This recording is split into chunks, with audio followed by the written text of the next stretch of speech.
Hello दोस्तों, मैं रितेश गोयल आपके सामने फिर से आज इलेक्ट्रोस्टैटिक्स का पार्ट 2 लेके आया हूँ। लास्ट पार्ट में जो पार्ट 1 था इलेक्ट्रोस्टैटिक्स का, जो पहला लेसन था इलेक्ट्रोस्टैटिक्स का, जिसमें हमने पहला चैप्टर पढ़ा था electric field, charges and electric field, उसका एक लेसन हमने कंप्लीट किया था। आज लेसन नंबर 2, मतलब इस चैप्टर का लेसन नंबर 2 में हम आते हैं, पार्ट 2 में। तो लास्ट क्लास हमने क्या पढ़ा था उसको एक बार रिकॉल कर लेते हैं। लास्ट क्लास हमने पढ़ा था चार्ज के बारे में।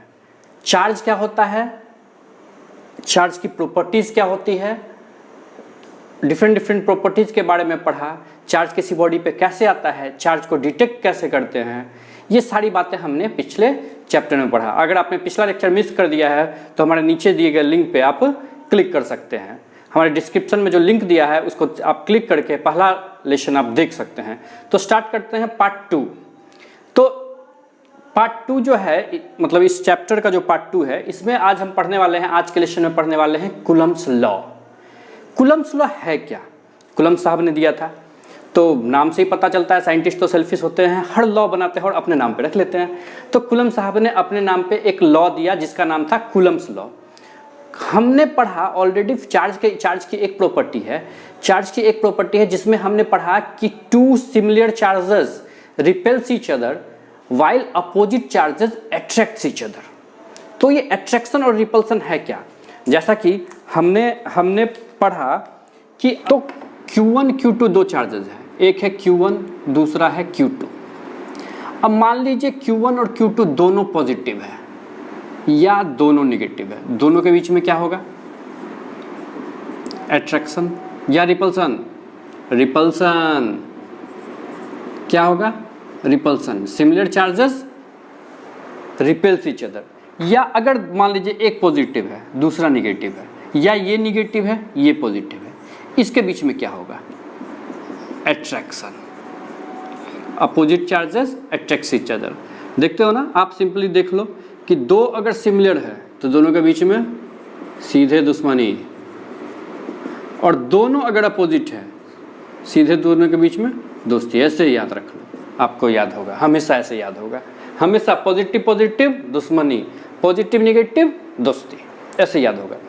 तो ये बेसिकली Q1 और Q2 के बीच में ये रिपल्सन और ये अट्रैक्शन है क्या, ये अट्रैक्टिव फोर्स है, ये रिपल्सिव फोर्स है। तो इस अट्रैक्टिव फोर्स का वैल्यू क्या होगा, इस रिपल्सिव फोर्स का वैल्यू क्या होगा, इसके बारे में बातें की कूलम्ब साहब ने।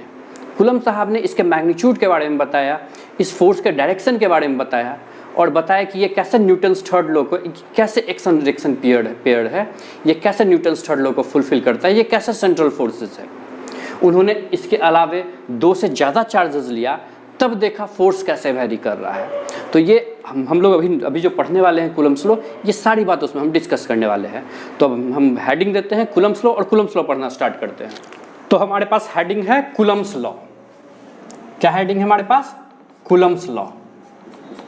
मैं हेडिंग दे रहा हूं Coulomb's law.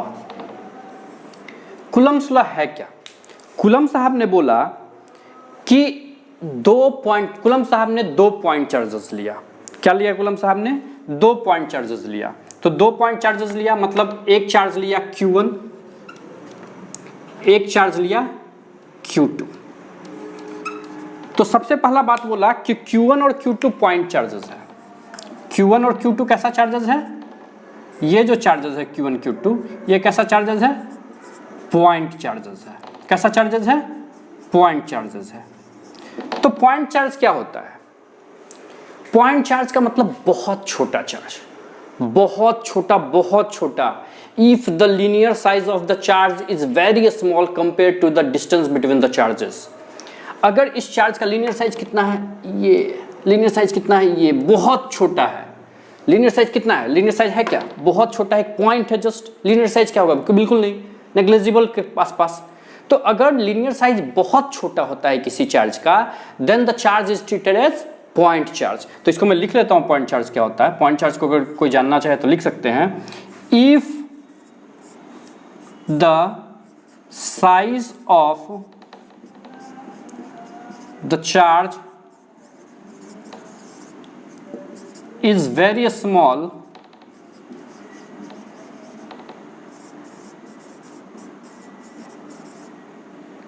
the linear size, sorry, if the linear size of the charge is very small compared to the separation between the charges, then the charge is treated as point charge. उस charge को कैसे treat करेंगे? Point charge से. तो this is the definition कि अगर किसी charge का लीनियर साइज बहुत छोटा हो, if the linear size of the charge is very small compare to the separation between the charges, then the charge is treated as point charge. मतलब linear size बहुत छोटा हो, नेग्लिजिबल हो उन चार्जेस के बीच के सेपरेशन के. तो सबसे पहले कुलम साहब ने 2 पॉइंट चार्जेस लिया. कुलम साहब ने क्या किया? 2 पॉइंट चार्जेस ले लिया. इसको मैं मिटा देता हूं, आपने शायद लिख लिया होगा इसको.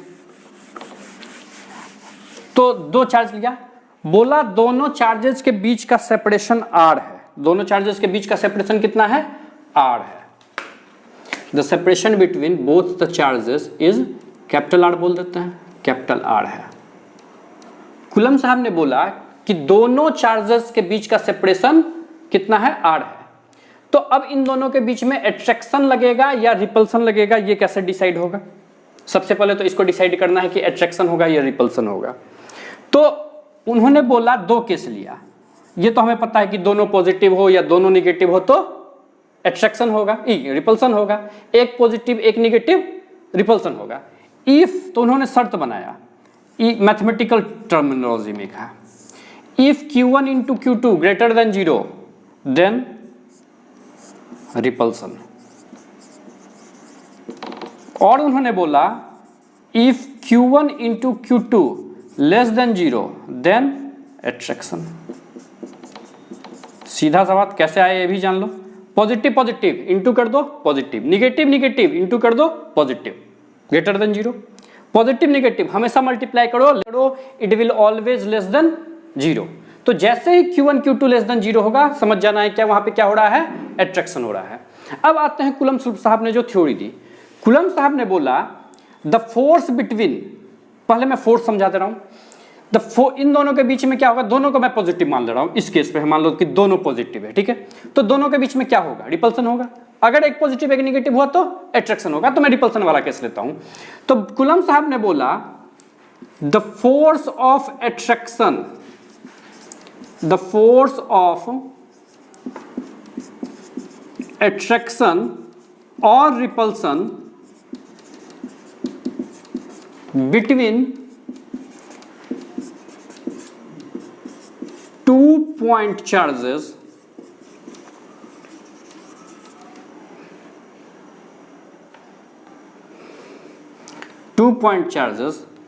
पहला point,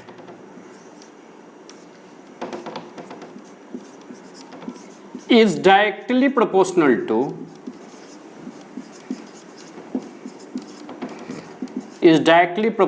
to magnitude of each charge. Magnitude of each charge. तो ईच चार्ज के मैग्नीट्यूड के क्या है? बराबर है. मतलब F जो होगा वो डायरेक्टली प्रोपोर्शनल होगा किसके? मैग्नीट्यूड ऑफ Q1, और डायरेक्टली प्रोपोर्शनल होगा मैग्नीट्यूड ऑफ Q2 को. दोनों को मिला के हम ऐसे लिख सकते हैं, F is directly proportional to magnitude of Q1 into Q2. Coulomb साहब ने यह भी बात बोला, दूसरी बात, कि द फोर्स ऑफ अट्रैक्शन और repulsion is inversely proportional to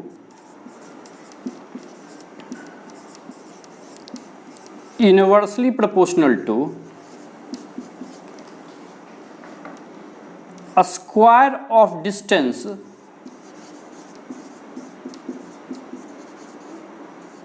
between the charges.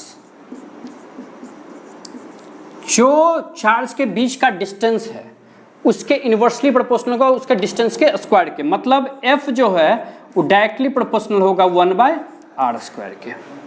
और साथ साथ कुलम साहब ने तीसरी बात बोली, कुलम साहब ने तीसरी बात बोली this force is always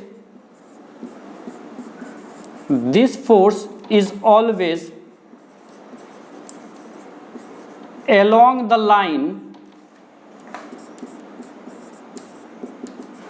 joining two charges। दोनों चार्ज को जो लाइन है उसी के अलोंग होगा। ऐसा नहीं कि ये इस पे फोर्स लगाएगा, ये इस पे फोर्स लग रहा है तो इधर लग रहा है, ऐसा नहीं। ये इस पे फोर्स लग रहा है तो इधर लग रहा है, ऐसा नहीं।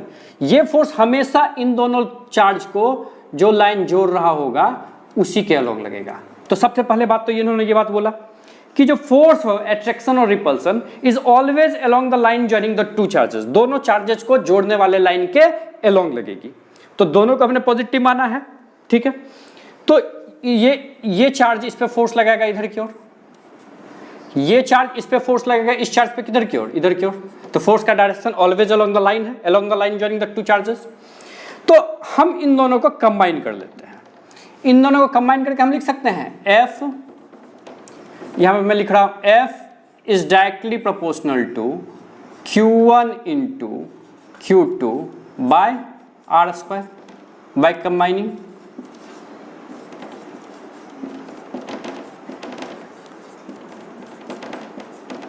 बोथ दोनों को कंबाइन करके लिख सकते हैं। ऐसा लिख लीजिए जल्दी से, इसको लिख लेंगे। तो ये अब यहाँ पे प्रोपोर्शनल का साइन है, प्रोपोर्शनल का साइन है, तो इसको हटाने के लिए मुझे एक प्रोपोर्शनल कांस्टेंट देना पड़ेगा। तो डिफरेंट एक्सपेरिमेंट के बाद कोई भी प्रोपोर्शनल कांस्टेंट जो होता है वो बहुत सारे एक्सपेरिमेंट के बाद दिया जाता है जो कि सारे सिचुएशन को फुलफिल करे। तो F इज इक्वल टू एक प्रोपोर्शनल आया यहाँ पे K, Q1 into Q2 by R square, ये मैग्नीट्यूड वाला टर्म है। जहां पे K को बोला गया इलेक्ट्रोस्टैटिक फोर्स कांस्टेंट। क्या बोला गया? इलेक्ट्रोस्टैटिक फोर्स कांस्टेंट, ठीक है। इसको रब कर रहा हूं थोड़ा, आपने इसको लिख लिया होगा आई होप।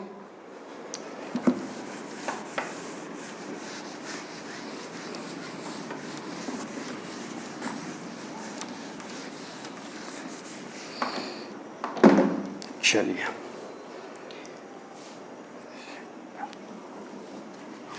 क्या है K is equal to electrostatic force constant. तो सबसे पहले K को इलेक्ट्रोस्टैटिक फोर्स कांस्टेंट बोलते हैं, या इसको कूलम्स कांस्टेंट भी बोलते हैं। क्या बोलते हैं इसको? कूलम्स कांस्टेंट भी बोलते हैं इसको, कूलम्स कांस्टेंट भी बोलते हैं। K का यूनिट क्या हो जाएगा? यूनिट ऑफ K क्या हो जाएगा? यूनिट ऑफ K क्या हो जाएगा? FR square divided by Q1 into Q2। मतलब K इज इक्वल टू क्या, पहले K is equal to unit निकालते हैं। K इज इक्वल टू क्या लिख सकते हैं? K इज इक्वल टू लिख सकते हैं FR square divided by Q1 into Q2, मतलब न्यूटन मीटर स्क्वायर पर कूलम स्क्वायर। तो यूनिट ऑफ K क्या हो गया? न्यूटन मीटर स्क्वायर पर कूलम स्क्वायर। चलिए, यूनिट ऑफ K की बात हमने कर लिया। K जो है, K के बारे में और थोड़ी सी बात करते हैं। K जो है थोड़ा टाइम पे बात करेंगे, K मीडियम पर डिपेंड करता है कैसे करता है। तो ये चीजें हो गई। अब आते हैं 3 पॉइंट। तो हमने कूलम्स लॉ के बारे में लिख लिया है, तो कूलम्स लॉ के बारे में 3 पॉइंट हो गया है। चलिए, ये जो इस पे फोर्स लगाया Q1 ने, जो Q2 पे फोर्स लगाया वो फोर्स था F ऑफ 21। F ऑफ 21 क्या है? Force on charge 2 by charge 1। दूसरे पे फोर्स लग रहा है पहले के कारण। इसका वैल्यू कितना होगा? K तो K है, कांस्टेंट है। Q1 इंटू Q2 मैग्नीट्यूड वाला पार्ट है, मैं ऐसे लिख दे रहा हूं, by R square. F of 12 का वैल्यू कितना हो जाएगा? F ऑफ 12 का मतलब क्या है? Force on 1 due to 2, force on charge 1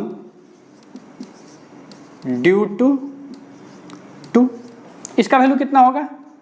K Q1 Q2 by R square. कहने का मतलब क्या हुआ? F ऑफ 21 और F12 क्या है? सेम है मैग्नीट्यूड में, कोई अंतर है क्या? F ऑफ 12 और F ऑफ 21 का मैग्नीट्यूड जो है तो फोर्स वेक्टर है, तो वेक्टर साइन अगर देते हैं तो अपोजिट होगा, लेकिन दोनों का मैग्नीट्यूड क्या है? सेम है, मैग्नीट्यूड सेम है। कहने का मतलब ये फोर्स, ये चार्ज इस पे जितना फोर्स लगाएगा, ये चार्ज भी इस पे उतना ही फोर्स लगाएगा। It does not depend on the what ever the magnitude of charge, ये डिपेंड नहीं करता। मान लो ये 0.001 कूलम हुआ और ये 1 लाख कूलम है, ये जितने फोर्स से इसको रिपेल करेगा उधर, उतने ही फोर्स से ये इसको भी रिपेल करेगा इधर। यही बात है, यही बात यहाँ पे आई कि ये जितना फोर्स इस पे लगाएगा F(21) जितना है, उतना ही ये भी इस पे F(12) लगाएगा। ठीक है, तो F(21) is equal to F(12) हो गया मैग्नीट्यूड वाला पार्ट। लेकिन अगर इसको वेक्टर में लिखेंगे तो कैसे लिखेंगे? F(12) is equal to F(21), लेकिन डायरेक्शन क्या है? अपोजिट है। डायरेक्शन क्या है? अपोजिट है। तो यहां से हमारे पास एक कंक्लूजन निकल के आता है क्या, कि ये न्यूटन्स के तीसरे नियम को, न्यूटन्स के थर्ड लॉ को फुलफिल करता है। एक्शन मतलब ये क्या है? एक्शन रिएक्शन पेयर है। एक एक्शन है तो दूसरा रिएक्शन है। एक्शन रिएक्शन पेयर होने के लिए कितनी शर्तें हैं? 3। पहला शर्त है कि 2 डिफरेंट बॉडीज पे लगना चाहिए, 2 डिफरेंट पार्टिकल्स पे लगना चाहिए। ठीक है, 2 डिफरेंट पार्टिकल्स, एक Q1 पे लग रहा है, दूसरा Q2 पे लग रहा है। दूसरी बात, दोनों फोर्स का मैग्नीट्यूड सेम होना चाहिए। ठीक है भैया, दोनों फोर्स का मैग्नीट्यूड क्या है? सेम होना चाहिए। पहला शर्त क्या था? फोर्स 2 डिफरेंट पार्टिकल पे लगा होना चाहिए। दूसरा शर्त क्या है? कि दोनों फोर्स का मैग्नीट्यूड क्या होना चाहिए? सेम होना चाहिए। ठीक है, और तीसरा शर्त है कि दोनों फोर्स का direction opposite to each other होना चाहिए। मतलब क्या है? मतलब यही है, it is a action reaction pair.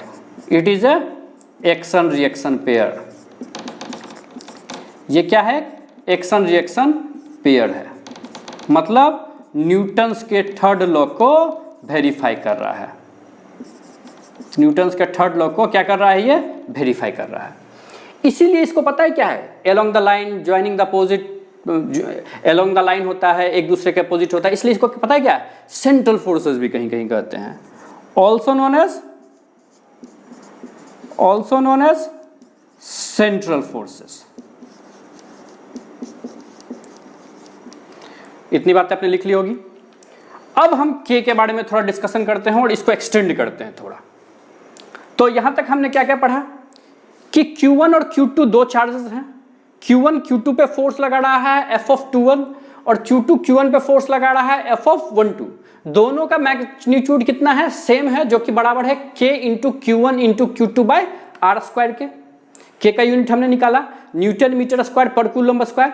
साथ साथ हमने देखा कि ये जो फोर्सेस है, 2 फोर्सेस F(12) और F(21) एक दूसरे के अपोजिट है और मैग्नीट्यूड में सेम है और 2 डिफरेंट पार्टिकल्स पे लग रहा है। मतलब ये एक्शन रिएक्शन पेयर होने के तीनों शर्त को पूरा कर रहा है। मतलब ये दोनों फोर्सेस क्या है? एक्शन रिएक्शन पेयर है। ठीक है, इतनी बातें कर लिए। हम अब K के बारे में थोड़ा बात करते हैं और इसको थोड़ा एक्सटेंड करते हैं अपने डिस्कशन को। इतनी बातें आपने लिख ली होगी।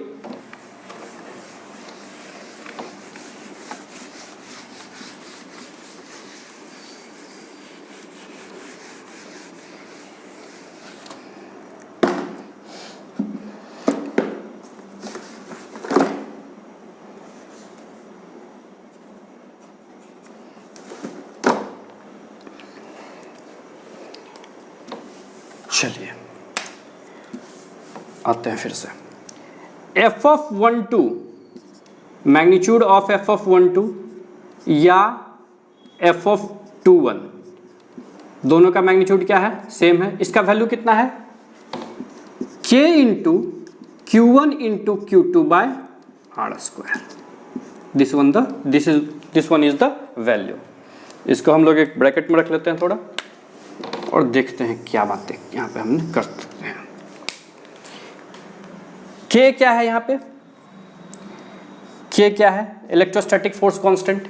ये जो K है, इसका एक्सपेरिमेंट से, बाय डिफरेंट एक्सपेरिमेंट, इसके एक्सपेरिमेंट से इसके बारे में पता चला कि इसका वैल्यू जो है कुछ फिजिकल क्वांटिटीज पे डिपेंड करता है। एक्सपेरिमेंटली पता चला K का वैल्यू जो होता है वो होता है 1/4 पाई एप्सिलॉन।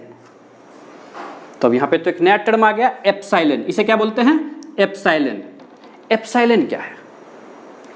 एप्सिलॉन जो होता है इसको बोलते हैं परमिटिविटी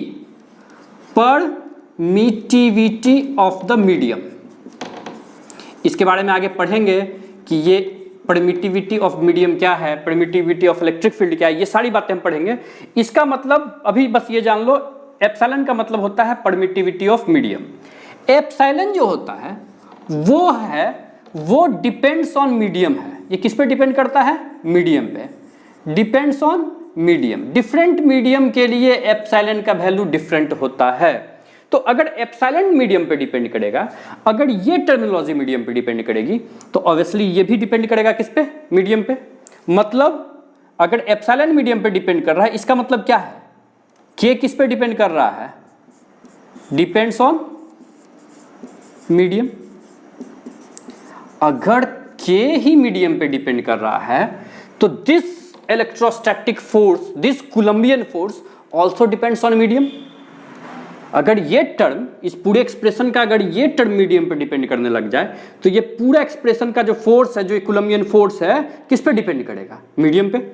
तो यहां पे हमारे पास एक और पॉइंट आ गया, कूलम्बियन फोर्स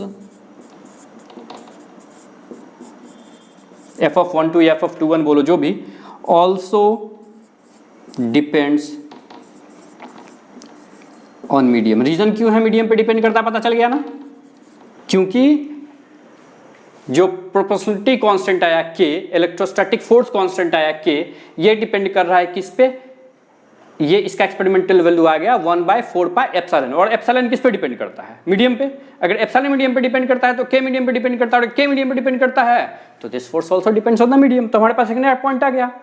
चलिए, ये पॉइंट आ गया। अब डिफरेंट मीडियम के लिए थोड़ा बात कर लेते हैं। डिफरेंट मीडियम के लिए थोड़ा बात हम कर लेते हैं। एप्सिलॉन के बारे में थोड़ा बात करते हैं। एप्सिलॉन, ये हमारे पास एप्सिलॉन है। अगर फ्री स्पेस है, अगर हमारे पास जो मीडियम है वो फ्री स्पेस है, तो एप्सिलॉन का वैल्यू होता है, एप्सिलॉन का वैल्यू होता है एप्सिलॉन नोट, या एप्सिलॉन 0 या एप्सिलॉन नोट। इसको डिफरेंट प्रोनाउंसिएशन में कहीं एप्सिलॉन सबस्क्रिप्ट ओ भी बोलते हैं। क्या क्या बोलते हैं सुन लीजिए। कहीं बोलते हैं इसको एप्सिलॉन नोट, कहीं बोलते हैं एप्सिलॉन 0, कहीं बोलते हैं एप्सिलॉन सबस्क्रिप्ट 0। ठीक है, इसका नोटेशन मतलब है कि ये है परमिटिविटी ऑफ फ्री स्पेस। ये क्या है? Permittivity of free space. अगर फ्री स्पेस है और इसका वैल्यू होता है, एप्सिलॉन 0 का वैल्यू होता है 8.854, ठीक है, इंटू 10⁻⁻12 कूलम्ब स्क्वायर पर न्यूटन मीटर स्क्वायर। ये यूनिट कहाँ से आया आपको मैं यहाँ पे बता दे रहा हूँ। इसका यूनिट कहाँ से आया? K इज इक्वल टू क्या है? 1/4 pi epsilon. Epsilon is equal to क्या लिख सकते हैं? 1/4 पाई K। तो एप्सिलॉन का unit is opposite of unit of K। K का यूनिट कितना था? न्यूटन मीटर स्क्वायर पर कूलम्ब स्क्वायर। इसका उल्टा, मतलब कूलम्ब स्क्वायर पर newton metre square. This one is the unit. आ गया यूनिट आपको समझ में? कैसा यूनिट आया? यूनिट आ गया समझ में? चलिए, अगर तो इसका वैल्यू यहां पे ये आ गया फ्री स्पेस के लिए। अगर कोई अदर मीडियम है, फ्री स्पेस नहीं होके, मतलब कहने का मतलब क्या है यहां पे कि F मीडियम पे डिपेंड करता है। मतलब दोनों चार्ज को आप हवा में रख दो तो जो फोर्स लगेगा, और दोनों चार्ज को आप पानी में रख दो, ऑयल में रख दो, किसी और मीडियम में रख दो, तो दो फोर्स लगेगा, फोर्स का वैल्यू चेंज होगा, डिफरेंट होगा। तो ये जो फोर्स है मीडियम पे डिपेंड करता है। क्यों मीडियम पे डिपेंड करता है? क्योंकि एप्सिलॉन किस पे डिपेंड कर रहा है? मीडियम पे। अगर एप्सिलॉन मीडियम पे डिपेंड कर रहा है, तो ये फोर्स मीडियम पे डिपेंड कर रहा है। आप पानी में रख दो दोनों चार्ज को, अलग वैल्यू आएगा। ऑयल में रख दो और अलग वैल्यू आएगा। एयर में रख दो और अलग वैल्यू आएगा। अब फ्री स्पेस में रख दिया, और किसी अदर मीडियम के लिए बात करते हैं। कोई अदर मीडियम है, जो मीडियम मुझे पता नहीं है, अदर मीडियम है फ्री स्पेस को छोड़ के। जब अदर मीडियम होगा तो क्वेश्चन में एक चीज आपको दिया हुआ होगा, क्वेश्चन में एक चीज दिया हुआ होगा, वो चीज को बोलेंगे एप्सिलॉन आर, मतलब रिलेटिव परमिटिविटी। आपको दिया होगा ये चीज, रिलेटिव परमिटिविटी। और उस समय एप्सिलॉन का वैल्यू होता है एप्सिलॉन 0 इंटू एप्सिलॉन आर, जहां पे एप्सिलॉन 0 क्या है? परमिटिविटी ऑफ फ्री स्पेस, और एप्सिलॉन आर क्या है? एप्सिलॉन 0 क्या है? परमिटिविटी ऑफ फ्री स्पेस, और एप्सिलॉन आर क्या है? एप्सिलॉन आर क्या है? Relative permittivity. इसके लिए फोर्स जो न्यूटनियन फोर्स है एफ का वैल्यू, कूलम्बियन फोर्स जो उसका वैल्यू कितना हो जाएगा 1/4 pi epsilon 0 into Q1 into Q2/r², यही होगा ना। और इसके लिए क्या हो जाएगा F is equal to 1/4 pi epsilon Q1 into Q2/r²। This epsilon is replaced by epsilon 0 for free space, यहां पे लिख सकते हैं ना 1/4 पाई एप्सिलॉन। तो एप्सिलॉन को किससे रिप्लेस कर दिए, एप्सिलॉन 0 से, कहां पे, फ्री स्पेस पे। अगर फ्री स्पेस नहीं है तो सिर्फ एप्सिलॉन रहेगा। और इस एप्सिलॉन को कैसे लिख सकते हैं, F is equal to 1/4 pi epsilon 0 into epsilon r Q1 into Q2/r²। Sorry capital में r है सब जगह, r², ठीक है, कैपिटल में ही है, वहां पे मैंने स्मॉल r लिख दिया था। तो दिस वन विल बी, तो ये आपके क्वेश्चन में दिया होगा कि चार्ज को हमने कहां पे रखा है, फ्री स्पेस में रखा है या किसी मीडियम में रखा है। अगर कहीं पे कोई मीडियम दिया हुआ ना हो तो आप समझना वो कहां पे रखा है, फ्री स्पेस पे रखा है। तो फ्री स्पेस में k का वैल्यू कितना होता है ये भी मैं लिख दे रहा हूं कहीं पे, in free space k is equal to, actually 8.99999 something होता है, इसलिए हम उसको 9 ले लेते हैं, 9 इंटू 10⁹ न्यूटन मीटर स्क्वायर पर कूलम स्क्वायर। तो ये है कूलम्स लॉ का थ्योरी। लेकिन इस थ्योरी में एक कमी है।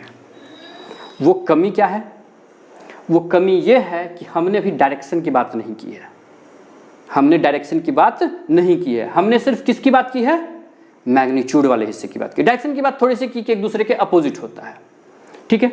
डायरेक्शन की बात हम कब करेंगे, जब हम इसमें इंक्लूड कर देंगे वेक्टर फॉर्म में। तो Coulomb's law in vector form हम पढ़ने वाले हैं इसके अगले। लेकिन देख लो, अब अगर यहाँ पे एक चार्ज -2 होता तो क्या होता, ये भी थोड़ा देख लेते हैं। अगर मान लो एक -Q2 होता तो क्या होता, ये थोड़ा देख लो। एक चीज, एक Q1 है, एक माइनस कर दो, अब दोनों के बीच में क्या होता, सेम चीज अट्रैक्शन होता। ये इस पे फोर्स लगाता, अपनी तरफ खींचता, लेकिन along the line, force on 1 due to 2।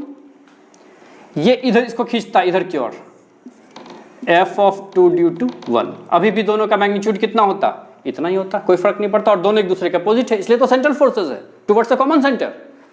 तो ये सब चीजें हम पढ़ने वाले हैं आगे, और इसका इंप्लीमेंटेशन करेंगे न्यूमेरिकल्स में। तो अभी हमारे पास एक नेक्स्ट हेडिंग होना चाहिए, क्या, Coulomb's law in vector form, जहां पे हम एडिशन की बातें करेंगे और जहां पे इसको थोड़ा और इसका एक्सप्लोर करेंगे, इसको थ्योरेटिकल। तब हम जाके इस पर डिफरेंट न्यूमेरिकल्स करेंगे और देखेंगे कितने टाइप का न्यूमेरिकल्स है इसका, कितने टाइप का न्यूमेरिकल पूछा जाता है एग्जाम में। और एक एक न्यूमेरिकल यहाँ पे मैं करवाने पा रहा हूँ जिस टाइप का न्यूमेरिकल पूछा जाता है। तो हेडिंग है हमारे पास Coulomb's law in vector form, देते हैं हेडिंग, देते हैं कूलम्स लॉ, किसमें, कौन सा फॉर्म में, vector form. Coulomb's law vector form में। तो हमारे पास दो चार्जेज है, दो डिफरेंट चार्जेज है। Q1 एक चार्ज है Q1 और दूसरा चार्ज है Q2। ये दोनों चार्जेस का हमें पोजीशन वेक्टर पता है। क्या पता है हमें, पोजीशन वेक्टर। इस चार्ज का पोजीशन वेक्टर जो है, सॉरी, इस चार्ज का पोजीशन वेक्टर जो है ये पता है R1, और इस चार्ज का पोजीशन वेक्टर जो है ये है R2। This is the position vector and this is the position vector. तो हम यहाँ पे लिख सकते हैं, let there are two charges Q1 and Q2, both are the point charges. Coulomb's law है तो पॉइंट चार्जेस होगा ही। तो position vector for Q1 is vector R1 and the position vector of Q2 is R2, ठीक है। तो अब यहाँ से यहाँ तक का डिस्टेंस अगर आप ऐसे निकालते हो, इधर से इधर की ओर चलते हैं, इधर से इधर की ओर, इधर से इधर की ओर, तो इसको क्या लिखेंगे हम, इधर से इधर की ओर जा रहे हैं, R(2) 1, R(2) 1 कैसे बताते हैं, R(2) 1 ये क्या है, ये क्या है, this is the displacement, final position minus initial position, means R2 minus R1। अगर आपको ऐसे नहीं पता चल रहा, लिख लो vector R1 plus vector R(2) 1 is equal to vector R2। तो vector R(2) 1 is equal to क्या हो जाएगा, vector R2 minus vector R1। मतलब R21 is vector R2 minus vector R1, final position minus initial position vector, final position vector minus initial position vector, this is equal to R21। ठीक है, अगर ये उल्टा होता, अगर ये ऐसे होता तो उसको क्या बोलते हैं, R of 1 2, उसको क्या बोलते हैं, R of 1 2, R of 1 2 is equal to क्या होता, R of 1 minus R of 2। चलिए, तो कूलम्ब साहब ने बोला कि there is a force of attraction और रिपल्सन बिटवीन देम। अभी दोनों क्या है, दोनों चार्जेस क्या है, दोनों चार्जेस पॉजिटिव है, दोनों चार्जेस पॉजिटिव है, दोनों चार्जेस पॉजिटिव है, तो दोनों के बीच में क्या लगेगा, रिपल्सन, रिपल्सन लगेगा। तो ये चार्ज इस पे फोर्स लगाएगा किधर की ओर, F(21), F(21), और ये फोर्स इस पे फोर्स लगा, ये चार्ज इस पे फोर्स लगाएगा कितना, F(12). चलिए, F(21) को पहले हम कैलकुलेट करते हैं वेक्टर फॉर्म में। F(21) पहले मैग्नीट्यूड लिखते हैं, F(21) का कितना होगा, K Q1 into Q2 magnitude divided by दोनों के बीच का डिस्टेंस कितना है, R21, this is the position vector, magnitude of R(21) का स्क्वायर। यहाँ पे एक चीज मैं बताना चाहता हूँ, R(12) और R(21) का मैग्नीट्यूड क्या है, दोनों का मैग्नीट्यूड कितना होगा, इक्वल होगा। R(12) जो है इसका मैग्नीट्यूड और R(21) का मैग्नीट्यूड जो है क्या होगा, सेम होगा, क्योंकि इसका मैग्नीट्यूड, ये डिस्टेंस तो सेम है, ये डिस्टेंस तो क्या होगा, दोनों के लिए सेम है, कांस्टेंट है। तो दिस वन, अगर वेक्टर फॉर्म लिखते हैं, ये तो मैग्नीट्यूड वाला पार्ट हो गया, अगर वेक्टर फॉर्म लिखते हैं तो हमें क्या ऐड करना होगा इसके साथ, डायरेक्शन, और डायरेक्शन कौन बताता है, डायरेक्शन कौन बताता है, यूनिट वेक्टर। तो हमें इसके साथ यूनिट वेक्टर ऐड करना होगा। इस फोर्स का डायरेक्शन किधर है, इधर की ओर, और इधर की ओर जो वेक्टर है वो कौन है, R(21). मतलब अगर R(21) का हम यूनिट वेक्टर लिख दें तो R(21) किस डायरेक्शन में है, इस डायरेक्शन में है, तो हमें यहाँ पे एक यूनिट वेक्टर लिखना होगा R(21) ऐसे, जहाँ पे R(21) का वैल्यू कितना होगा, यहाँ पे मैं लिख दे रहा हूँ R(21) जो यूनिट वेक्टर है इसका वैल्यू कितना होगा, vector of R(21) divided by magnitude of R(21), this one. चलिए, अब F(12) का वैल्यू कितना होगा, F(12) के magnitude of Q1 into Q2 divided bye, अब इधर चलना है, इधर की ओर, इधर की ओर जो है उसको क्या लिखेंगे, R(12) का स्क्वायर, और ये जो डायरेक्शन, ये तो मैग्नीट्यूड वाला, चलिए मैग्नीट्यूड वाला पार्ट हमने लिख लिया, इसका डायरेक्शन किधर होगा, इधर होगा, इधर का मतलब R(12),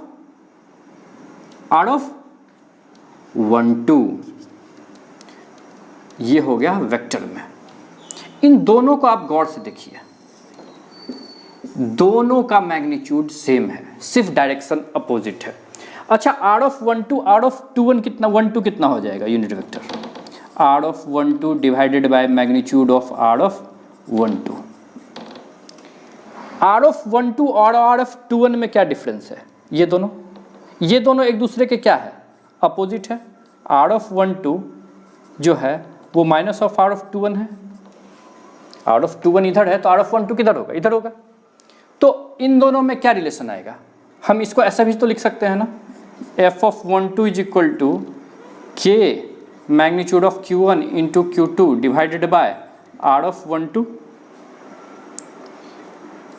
का स्क्वायर इंटू, इन दोनों के बीच में, इन दोनों यूनिट वेक्टर के बीच में क्या रिलेशन है, जब इसके बीच में ये रिलेशन आ गया तो इन दोनों यूनिट वेक्टर के बीच में क्या रिलेशन होना चाहिए, बताओ तो। इन दोनों को देख के, ये दोनों का सेम, नीचे वाला डिनोमिनेटर दोनों का सेम, लेकिन ऊपर वाला एक दूसरे के अपोजिट, तो हम लिख सकते हैं R(12) is equal to minus of R(21), ऐसा लिख सकते हैं।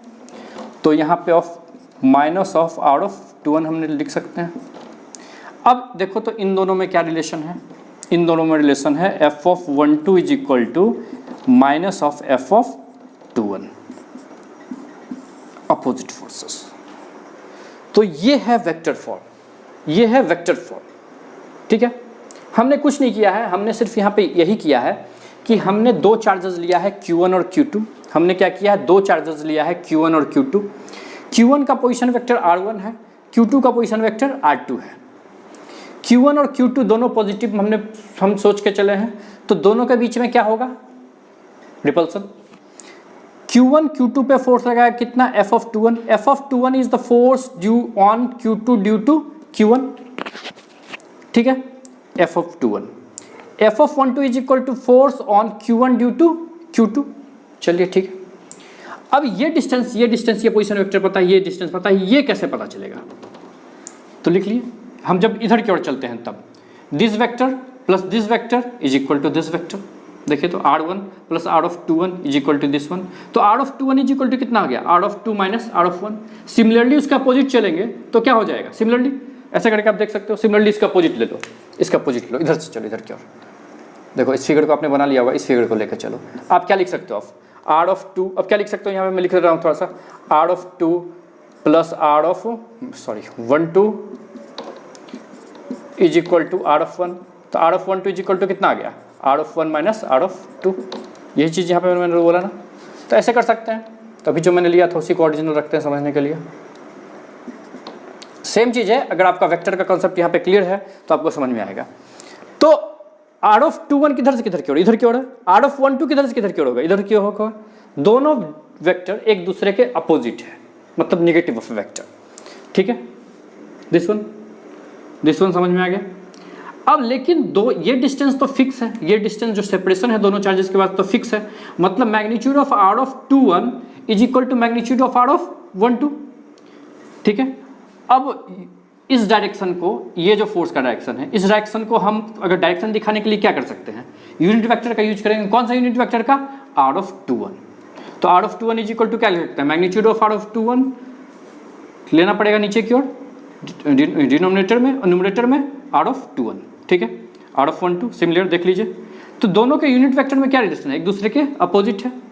F(21) का वैल्यू निकालते हैं, K magnitude of Q1 into Q2 divided by this one का स्क्वायर। और डायरेक्शन की बात जब करेंगे तो किस डायरेक्शन में, इधर की ओर है, तो इसका यूनिट वेक्टर। जब F(12) की बात करेंगे, इसकी बात करेंगे, तो K magnitude of Q1 into Q2 divided by R(12) का स्क्वायर। 12 इधर की ओर होगा, 12 का स्क्वायर 12, ये यूनिट वेक्टर। तो ये इस यूनिट वेक्टर को हम क्या लिख सकते हैं, एक दूसरे के अपोजिट है तो माइनस में लिख सकते हैं, मतलब इसके बीच में क्या रिलेशन है, एक दूसरे के अपोजिट है। मतलब ये क्या है, these forces are opposite to each other. हम यहाँ पे क्या कंक्लूजन मेरे पास आया, coulombian forces are opposite to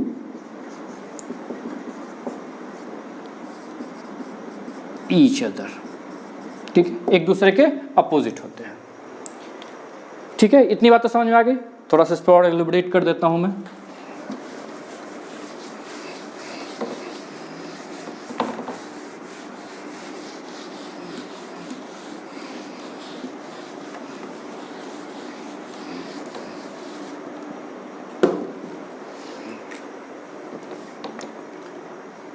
एक चार्ज है Q1, दूसरा चार्ज है Q2, ठीक है। दोनों के बीच का जो भी सेपरेशन है,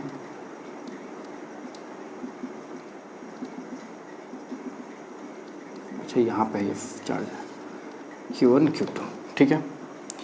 अगेन एक चार्ज है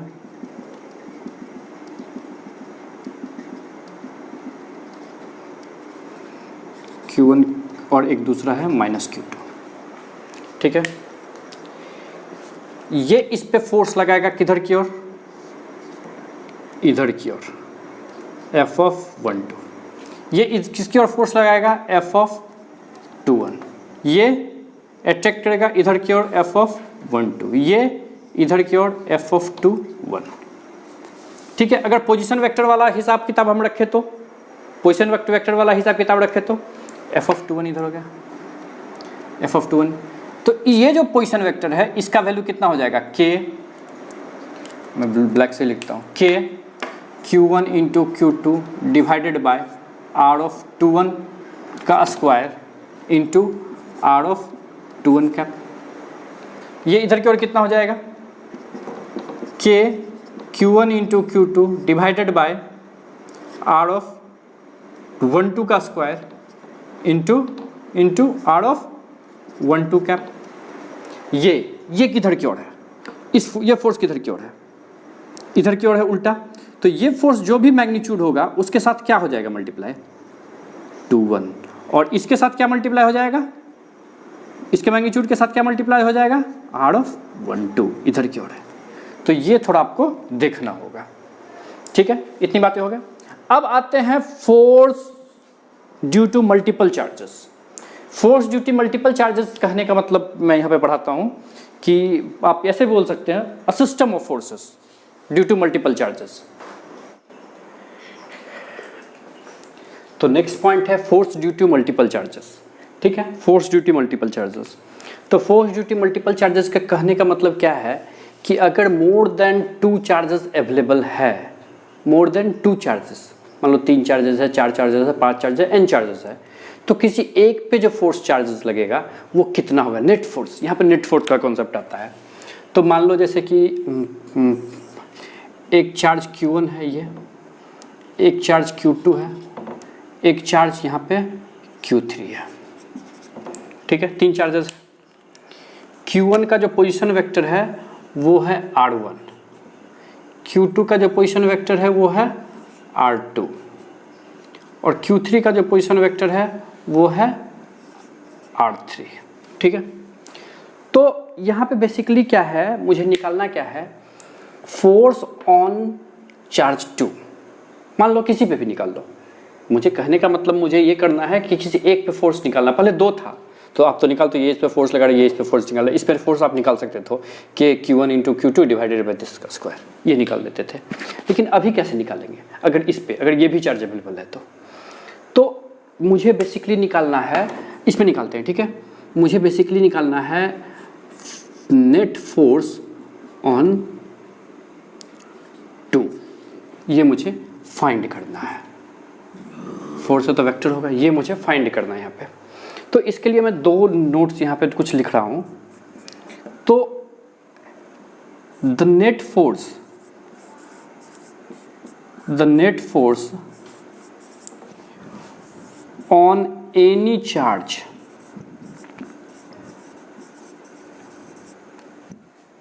is vector sum of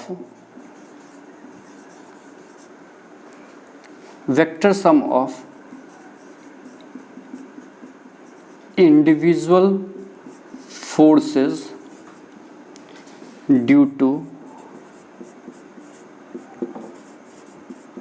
individual charge।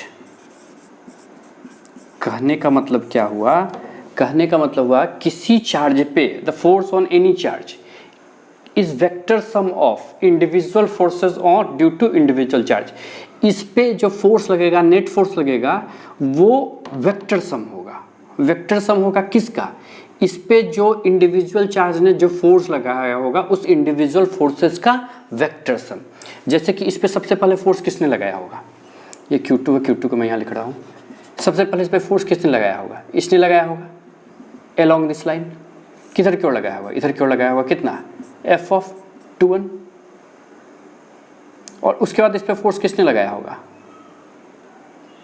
उसके बाद इस पे फोर्स किसने लगाया होगा, इसने लगाया होगा किधर की ओर, इधर की ओर, F ऑफ 2 1 2 3, सॉरी, ये है फोर्स ऑन 2 ड्यू टू 1, ये फोर्स ऑन 2 ड्यू टू 3, ये लगा। दोनों का डायरेक्शन अलग है। नेट ये जो एफ नेट आया, ये एफ नेट हो जाएगा F of 2 due to 1 plus F of 2 due to 3, इसका वेक्टर सम, ठीक है। यहाँ पे एक और चीज, एक और इंपॉर्टेंट पॉइंट लिखना है, the force on any charge due to any individual charge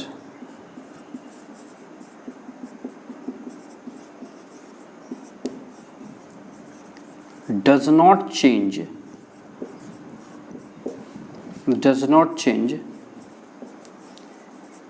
due to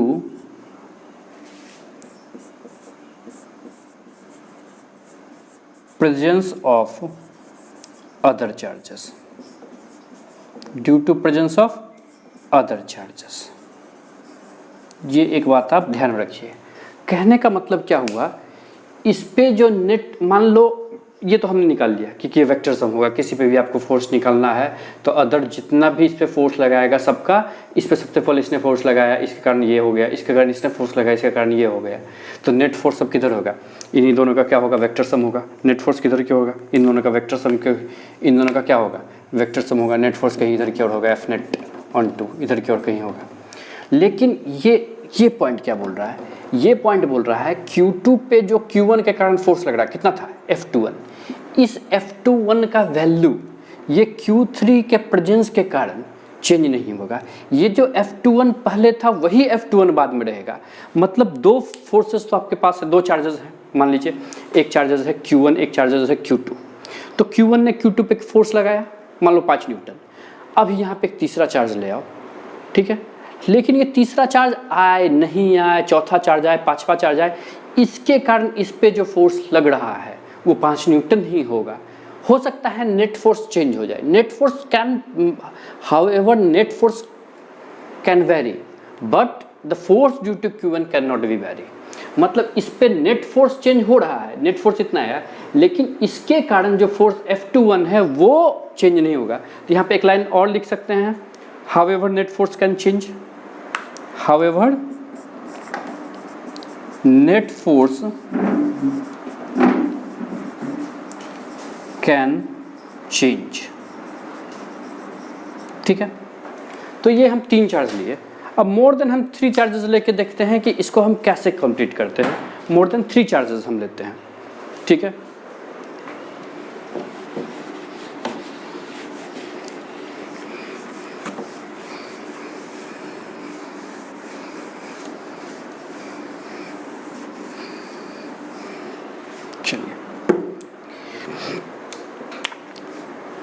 मान लीजिए एक चार्ज है Q1, यहाँ पे है Q2, Q3 dot dot dot Q1, n charges है।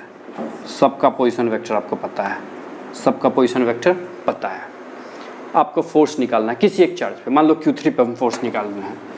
मुझे निकालना है, मुझे क्वेश्चन बोला फाइंड द नेट फोर्स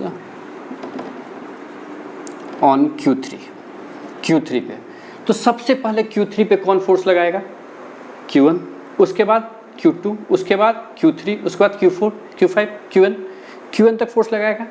तो लॉ ऑफ सुपरपोजिशन क्या बोलता है, लॉ ऑफ सुपरपोजिशन बोलता है कि the net force on F3, net force on F3 is equal to vector sum of force on 3 due to 1 plus force on 3 due to 2 plus force on 3 due to 4 plus dot dot dot plus force on 3 due to n.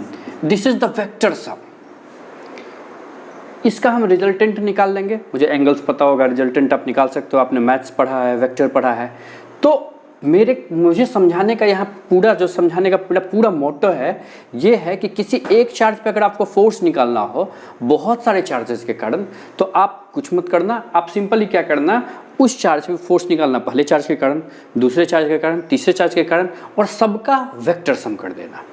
ठीक है, तो Coulomb's law यहीं तक है। Coulomb's law के numericals को आगे हम करेंगे, तो कूलम्स लॉ के बारे में और जानेंगे हम। बहुत कुछ है कूलम्स लॉ के बारे में न्यूमेरिकल्स में। जब हम न्यूमेरिकल्स करेंगे तो जितने टाइप के न्यूमेरिकल्स है हमें बहुत सारा कॉन्सेप्ट आएगा। हम द ब्यूटी ऑफ इलेक्ट्रोस्टैटिक्स तब सामने आएगी, द ब्यूटी फिजिक्स तब सामने आएगी जब ये पूरे इलेक्ट्रोस्टैटिक्स में हम मैकेनिक्स अप्लाई कर देंगे। हम मैकेनिक्स अप्लाई करेंगे और वो काम हम करेंगे अपने न्यूमेरिकल सेक्शन में। तो guys wait for the numerical section. अगला सेशन जो मेरा होने वाला है वो न्यूमेरिकल सेक्शन के लिए होने वाला है। थ्योरी कूलम्स लॉ का यहीं पे ख़त्म होता है। अगर आपके पास आपको कोई दिक्कत हो रही है कुछ थ्योरी समझने में, या आपको कोई लग रहा है कुछ और बेटर हो सकता है, कुछ बेटर आइडियाज़ आए, तो आप मेरे कमेंट बॉक्स में ज़रूर कमेंट कीजिए इसके लिए। और ये वीडियो अच्छा लगे तो प्लीज़ इसके लिए लाइक सब्सक्राइब करते जाइए। सब्सक्राइब करने से आपको ये फ़ायदा होगा कि इस